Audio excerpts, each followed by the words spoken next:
ಬೆಳಗಾವಿಯ KLE nursing ಕಾಲೇಜಿನ ಸಭಾಭವನದಲ್ಲಿ ನಿನ್ನೆ ಖೇಲೋ ಇಂಡಿಯಾ ಸಂವಾದ ಖೇಲ್ ಕಿ ಬಾತ್ ಪಿಎಂ ಕೆ ಸಾಥ್ ಕಾರ್ಯಕ್ರಮ ಯಶಸ್ವಿಯಾಗಿ ನಡೆಯಿತು.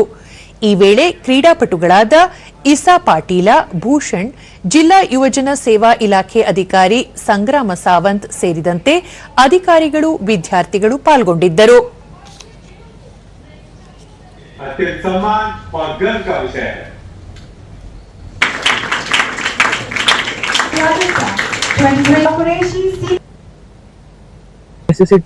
ದೂರದರ್ಶನದೊಂದಿಗೆ ಸಂಗ್ರಾಮ ಸಾವಂತ್, ಇತ್ತೀಚಿನ ದಿನಗಳಲ್ಲಿ ಕ್ರೀಡಾಪಟುಗಳಿಗೆ ಹೆಚ್ಚಿನ ಸೌಲಭ್ಯಗಳು ದೊರೆಯುತ್ತಿವೆ.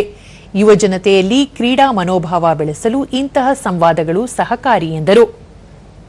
And as suggested by Prime Minister, in future events we will be a more fit and sporty nation. Isa Patil, ಕ್ರೀಡಾ ಕ್ಷೇತ್ರದಲ್ಲಿ ಯುವಜನರಿಗೆ ಸಿಗುತ್ತಿರುವ ಬೆಂಬಲ ಮತ್ತು ತರಬೇತಿ ಅವಕಾಶಗಳ ಕುರಿತು ಸಂತಸ ವ್ಯಕ್ತಪಡಿಸಿದರು. You all to participate in all upcoming events, and India is at the stage we are hosting the Commonwealth Games next time in India. It will be in India.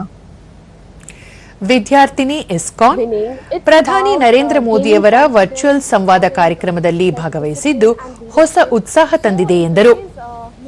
We learned about different programs that are conducted all over India, and PM Sir also talked about that sports.